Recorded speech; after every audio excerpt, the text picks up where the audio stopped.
Olá, estamos aqui hoje para falar da interpretação de dados microbiológicos na prática clínica. Bom, antes da gente começar a falar sobre a interpretação de dados microbiológicos, é importante que a gente volte a rememorar a que se aplica, ou para que serve um laboratório de microbiologia clínica. Em essência, se fôssemos resumir em poucas palavras, o laboratório de microbiologia clínica ele nos ajuda a procurar por micro-organismos em amostras clínicas com o fim de diagnosticar uma infecção, um processo infeccioso e, num segundo momento, nos informar quais seriam os antimicrobianos com potencial de uso para o tratamento deste processo infeccioso. Bom, falando muito resumidamente, é isso. Em essência, a partir de um material clínico colhido de um paciente, o laboratório nos ajuda a detectar um determinado micro-organismo causador daquele processo infeccioso. A partir da detecção, o laboratório parte para a identificação desse micro-organismo. Existem técnicas específicas tanto para detecção quanto para a identificação do micro-organismo, para num terceiro momento ele nos propor o que nós aqui estamos chamando de forma mais genérica de antibiograma, que é o termo que nós usamos na clínica. E esse antibiograma é o que vai nos informar sobre o potencial de uso de determinados antimicrobianos para aquele processo infeccioso. Tá bom, mas eu acho que nesse momento é importante, antes da gente falar da interpretação do resultado, se perguntar um pouco como é o dia a dia de um laboratório de microbiologia clínica.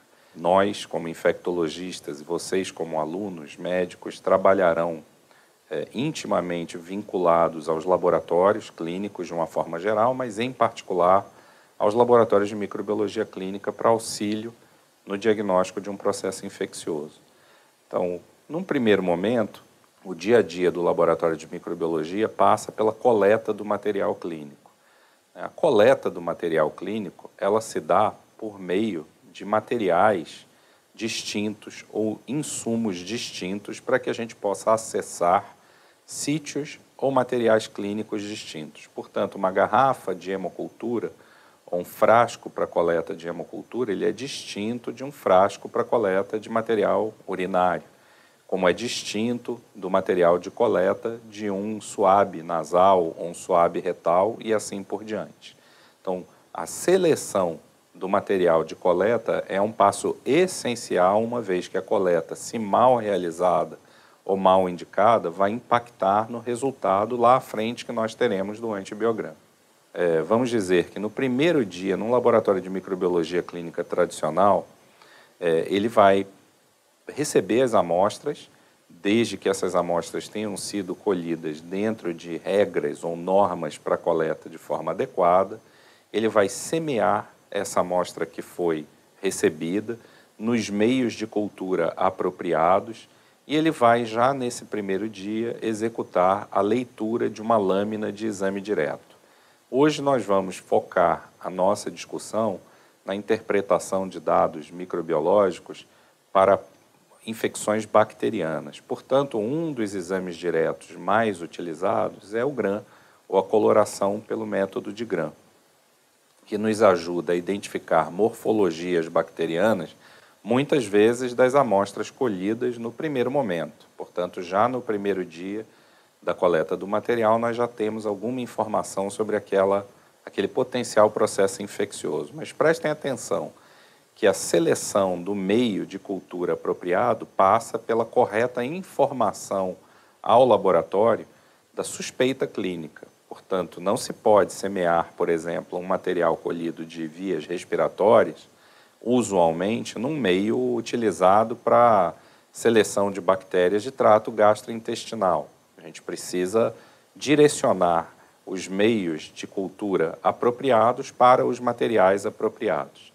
No segundo dia, o que o laboratório de microbiologia faz é a triagem desse material. Significa dizer que ele vai verificar, dentre aqueles micro-organismos que eventualmente cresceram num determinado meio semeado, se aquilo tem significado clínico. Portanto, é uma triagem feita por tipo de amostra e por tipo de paciente. Logo, se nós informarmos adequadamente ao laboratório, aqui a nossa triagem no laboratório também será melhor feita. Passa-se imediatamente após a esse processo de triagem a identificação do micro-organismo. Significa dizer que se houve crescimento naquele meio de cultura, o laboratório vai escolher um método mais adequado para identificar um micro-organismo. Pode ser feito por método manual, pode ser feito por método automatizado, por provas bioquímicas. Existem diversas formas de identificação que, naturalmente, nós não vamos cobrir aqui agora, uma vez que o nosso foco vai ser na interpretação do resultado do antibiograma. E aí, a partir desse momento, o laboratório escolhe, uma vez identificado o micro-organismo, escolhe os antibióticos mais adequados para testar contra aquele micro-organismo específico naquele processo infeccioso. Então, vale aqui uma ressalva que não existe um tipo de antibiograma. Existem antibiogramas destinados a materiais clínicos, a amostras e tipos de pacientes ou potenciais infecções distintas. Pode-se dizer que existem antibiogramas mais adequados, por exemplo, para patógenos isolados do trato urinário. Existem antibiogramas mais adequados para patógenos isolados de corrente sanguínea. Existem antibiogramas mais adequados para patógenos isolados de sistema nervoso central ou de trato respiratório e assim por diante. Portanto, os antibiogramas serão direcionados para um micro-organismo e para o sítio infeccioso. Usualmente, todas essas etapas que eu estou dizendo são etapas padronizadas dentro do laboratório e devem ser seguidas de maneira bastante precisa pelos laboratórios. Uma vez iniciado o processo de realização do antibiograma, que envolve usualmente um subcultivo daquela amostra, então uma seleção daquele micro-organismo que foi identificado no material e a mescla desse micro-organismo com os antibióticos num meio de cultivo para verificar se esses antibióticos inibirão ou não inibirão o crescimento daquele micro-organismo específico. A isso nós chamamos de antibiograma. Então, o terceiro dia no laboratório de microbiologia, ele envolve este resultado final, que é o resultado do antibiograma. Mais uma vez, existem inúmeras formas de se realizar um antibiograma. Existem formas manuais, existem formas por disco de fusão, existem formas dilucionais. A gente vai passar rapidamente por algumas dessas formas, alguns desses métodos, para que os senhores e as senhoras entendam o que nós estamos querendo dizer quando falamos que estamos diante de um resultado de um antibiograma. Aqui começa a parte realmente interpretativa do dado microbiológico na prática clínica.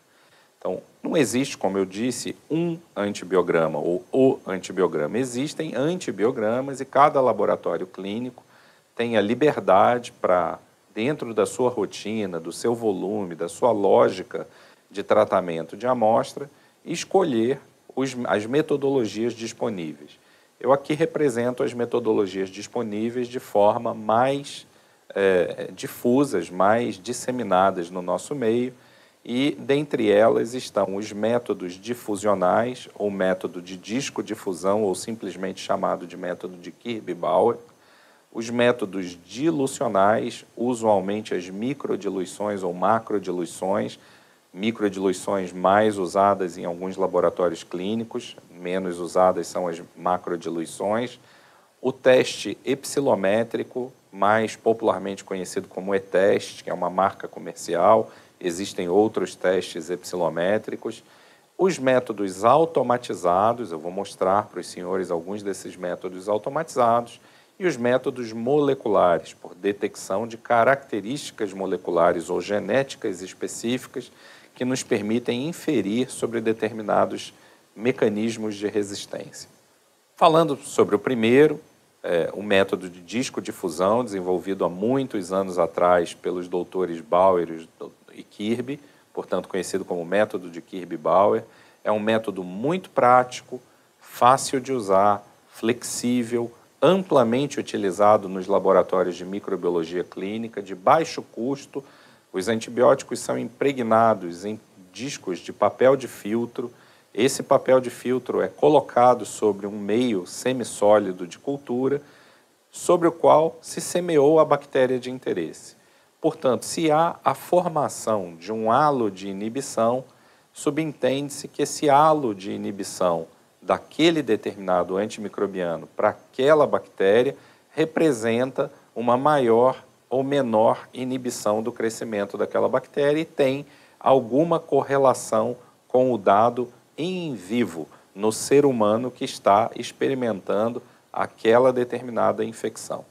As limitações, como vocês podem já imaginar, dessa técnica é de que ela é uma análise qualitativa. Atenção para isso, ela não é uma análise quantitativa, ela requer uma leitura e uma interpretação do agente executor do teste, do microbiologista naquele laboratório, e naturalmente requer um tempo de incubação. A partir do momento que se semeia a bactéria no meio e que se coloca, adicionam-se os discos de antibiótico e espera-se o crescimento, nós precisamos esperar o crescimento bacteriano para observar se haverá ou não haverá inibição do seu crescimento com esses discos de antimicrobianos. Portanto, nós podemos dizer que, embora muito útil, fácil, flexível e barato e amplamente utilizado, a discodifusão é um método impreciso. Esse é um conceito que os senhores precisam ter em mente para que não pensem que, ao receber um resultado de antibiograma por discodifusão, poderão simplesmente direcionar o tratamento com base numa informação de sensibilidade, intermediário e resistente. Mais adiante voltaremos a falar sobre esse tópico. Os métodos dilucionais, microdiluição ou macrodiluição, são, já por outro lado, de aspecto bastante relevante e positivo, análises quantitativas. Portanto, são por esses métodos, como os senhores podem ver na ilustração, que nós conseguimos definir a MIC, ou concentração inibitória mínima, ou mais simplesmente CIM. Portanto, trata-se de um método em que nós podemos dizer que a precisão é maior, uma vez que a concentração inibitória mínima, ou MIC, está diretamente correlacionada com o sucesso terapêutico de determinados antibióticos frente àquelas determinadas infecções. Por outro lado, as limitações das técnicas dilucionais passam pelo custo. Os senhores podem imaginar que é um método muito mais custoso, muito trabalhoso, exige muito do agente executor do teste em termos de tempo, preparo, diluições, materiais, e também necessita de tempo de incubação. Portanto, embora seja um método preciso e que nos permita chegar a uma conclusão quantitativa sobre qual é a concentração do antibiótico que inibe o crescimento bacteriano, ou seja, a MIC, ele é um método trabalhoso, custoso e não é utilizado rotineiramente em boa parte dos laboratórios de microbiologia clínica. É utilizado para algumas situações, mas seria impossível utilizá-los para todas as situações imagináveis de infecção dentro de uma rotina de um laboratório clínico. Os custos de saúde se tornariam talvez inacessíveis. Existem métodos que são um misto dessas duas características. Podemos citar aqui o teste epsilométrico, que como aspecto positivo ele é um método simples, ele se baseia numa regra também de difusão, mas difusão de uma concentração graduada dentro de um meio semissólido. Portanto, ele é um método mais simples, se assemelha a um método de discodifusão, mas de uma concentração graduada, e ele é mais preciso do que a discodifusão simples, porque ele permite que nós concluamos sobre a concentração inibitória mínima. Portanto, é um método mais preciso. A crítica em relação a esse método, mais uma vez, é o custo. Embora seja mais simples, mais reprodutível e flexível, o custo é bastante mais elevado do que um método difusional de disco de fusão simples, como o Kirby-Bauer, por exemplo, o que limita a sua aplicação também a algumas situações na microbiologia clínica. Existem, por outro lado, métodos automatizados. Esses métodos automatizados estão aqui elencados, dependendo do laboratório, a escolha do equipamento se adequa à realidade de cada laboratório. Existem o Microscan, o BD da Fênix, o Vitek, Sensititer, as galerias ATB da Biomerrier. Existem inúmeros métodos automatizados, cada um deles com suas características. Basicamente, esses métodos automatizados, eles têm de aspecto positivo a rapidez, a reprodutibilidade, a padronização da técnica. Eles usam sistemas inteligentes tanto para identificar a espécie, quanto para correlacionar essa espécie com um dado de sensibilidade. Tem algumas limitações, como a falha na detecção de alguns tipos de resistência, a incapacidade de detecção de mecanismos mais novos, de emergências de resistência, obviamente o custo e uma tendência a um excesso de confiança do usuário naquele tipo de equipamento. Então, normalmente, como é tudo automatizado, o usuário tende a acreditar que aquele resultado final é verdadeiro, sem olhá-lo com uma visão crítica e interpretá-lo de acordo com as situações clínicas. E vale ressaltar que os métodos automatizados, além da identificação bacteriana, eles também servem para determinar a MIC. Então, eles também servem para nos dizer de forma quantitativa qual seria a concentração inibitória mínima requerida de um determinado micro-organismo para ser inibido por um determinado antimicrobiano. Acontece que essa determinação da CIM pelos métodos automatizados é baseada numa taxa de crescimento. Portanto, ela não é uma determinação de MIC mensurada ou medida, ela é uma determinação de MIC aproximada.